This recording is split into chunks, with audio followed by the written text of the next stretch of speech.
Salut Nico, encore un joueur qui a été formé au club, si je dis pas trop de bêtises. Non, c'est ça.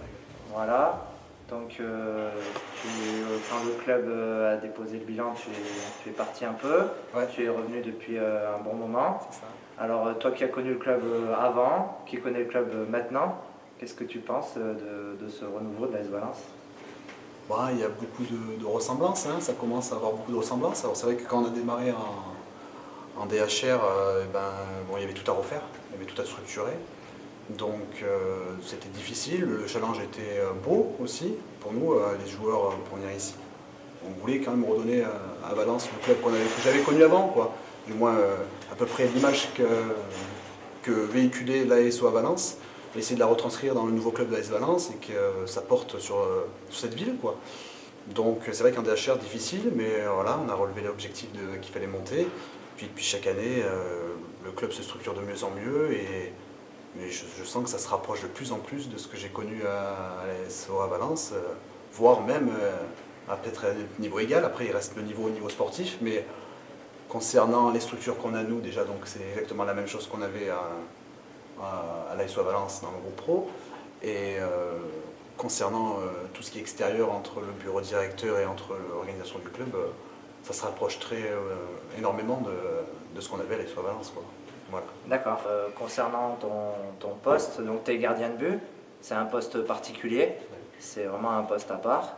Donc comment tu vis ta saison, comment tu vis ton rôle dans l'équipe? C'est vrai que le poste de gardien de but, malheureusement, on n'a pas beaucoup d'opportunités en tant que deuxième gardien de jouer beaucoup, sachant que Johan fait une bonne saison actuellement. Donc voilà, on essaye. Donc le rôle que j'essaye d'avoir, c'est déjà d'une part d'aider à Johan d'être prêt au maximum lors des matchs, de le soutenir, de discuter avec lui. Ça fait partie du poste.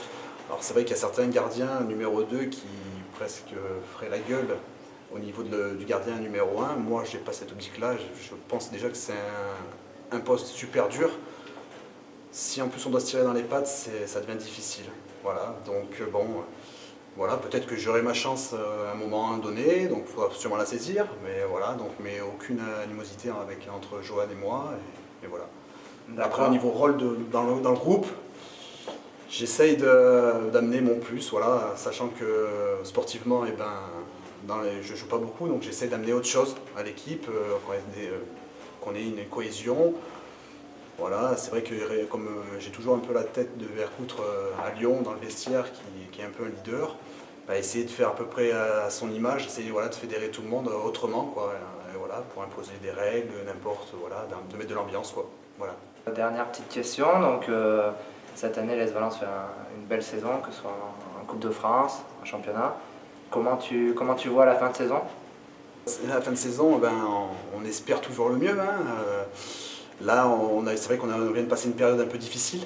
Donc voilà, là ça fait 3 matchs, même si on a perdu ce week-end contre Bourg-Péronat, où on a montré des choses, on a montré des valeurs, on a montré beaucoup de choses. Après c'est vrai qu'on reste toujours en apprentissage au niveau CFA. Là on vient de remarquer que même si on faisait du jeu, ça payait pas souvent, et que les grosses équipes c'était surtout costaud, avec quelqu'un devant qui était tueur. Donc continuer l'apprentissage, je pense, et finir dans les 3 premiers. Je pense qu'on a la possibilité, on a le niveau, on a le groupe de qualité, on a un staff de qualité, donc normalement il n'y a pas de raison qu'on finisse pas une saison comme on a commencé, quoi, en restant dans les 5 premiers. Merci.